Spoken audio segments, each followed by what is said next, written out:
সবাইকে ফাল্গুনের শুভেচ্ছা জানাচ্ছি এই পড়ন্ত বিকেলে আয়াত সাইট্রাস গার্ডেন থেকে।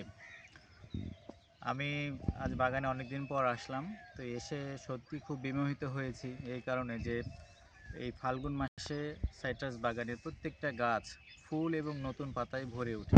এই যে দেখুন আমার পিছনে, এটা তুরস্কের একটি মাল্টা ভ্যারাইটি। দেখুন গাছের প্রত্যেকটি ডগায় নতুন কচি পাতা আর ফুল। এই জাতটির বিশেষত্ব হচ্ছে প্রচুর পরিমাণে ধরে। এই কারণে আমি বলি এটাকে বাণিজ্যিক জাত বলতে হবে। খেতে অত্যন্ত সুস্বাদু, রসালো ও মিষ্টি এবং ন্যাচারালি হলুদ কালার হয়। তো আমরা যদি এটাকে কমার্শিয়ালি চাষ করি, এতে আমার বাস্তব অভিজ্ঞতা থেকে বলতেছি, এই জাতটি চাষ করলে আমরা আশানুরূপ ফলন পাবো, সেই সঙ্গে আর্থিকভাবেও আমরা লাভবান হব। দিন শেষে যেটাই করি না কেন প্রফিটটাকে আগে দেখতে হবে।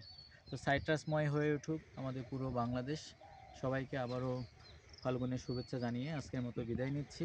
দেখা হবে আগামীতে নতুন কোনো ভিডিওতে, নতুন কোনো জাত নিয়ে। সেই পর্যন্ত সবাই ভালো থাকবেন। আল্লাহ হাফেজ।